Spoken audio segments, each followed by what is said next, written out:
Alors là, on se trouve dans la première partie de l'exposition qu'on appelle « Être autochtone aujourd'hui ». Et dans cette partie, nous commençons par poser une question ou simplement faire un constat. Qu'est-ce que c'est qu'être autochtone aujourd'hui? Les peuples autochtones sont répartis à travers le monde, réellement sur les 5 continents, et ils sont extrêmement divers, évidemment les uns avec les autres.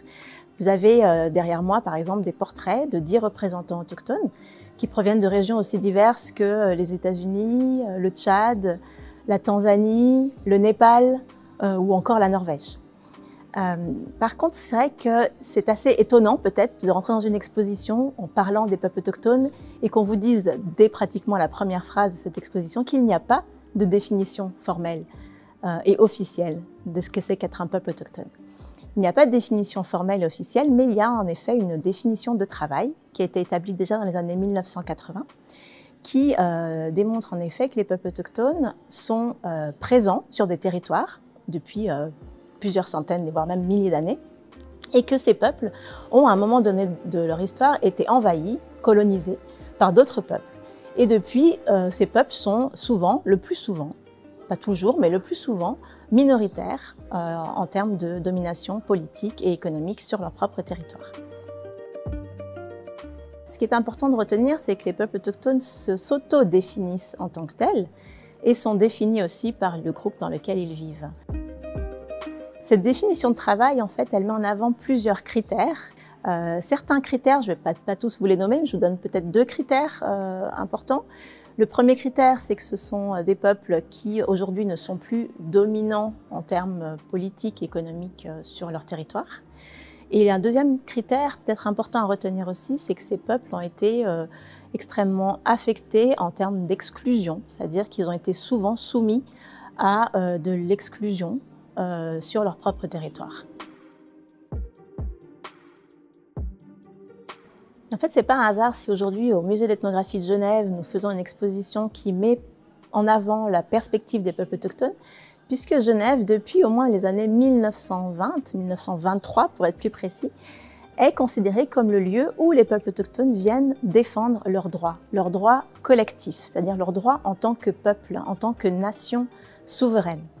Et en effet, Genève, déjà à l'époque, en 1923, avait constitué cette Société des Nations, qui était le lieu où les plusieurs nations se représentaient et où un représentant autochtone iroquois, un chef iroquois, un Descarré, était venu à Genève pour demander à être entendu par la Société des Nations et par le secrétaire général de la Société des Nations.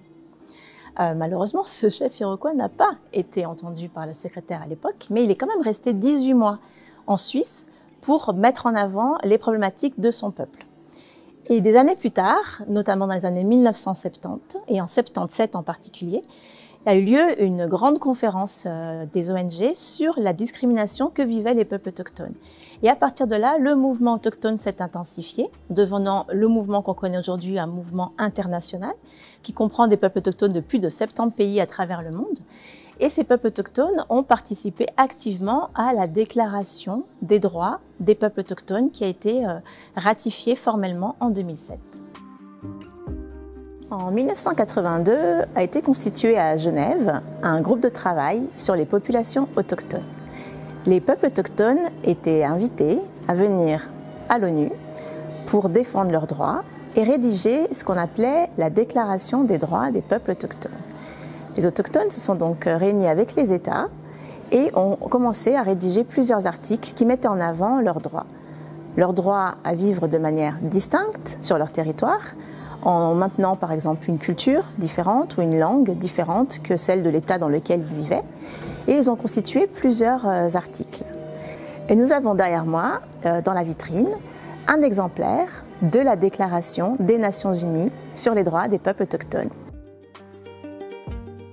Vous pourrez aussi voir dans la vitrine 2 passeports assez particuliers.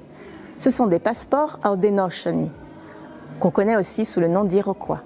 Il y a plusieurs nations iroquoises qui utilisent ce passeport pour venir dans différents pays, notamment en Suisse. Et ce passeport est assez particulier puisque les Haudenosaunee, même s'ils sont canadiens, viennent à Genève avec ce passeport-là pour bien démontrer qu'ils sont un peuple qui a ses propres droits, ses propres lois, et qui se représente donc par ce passeport jaune.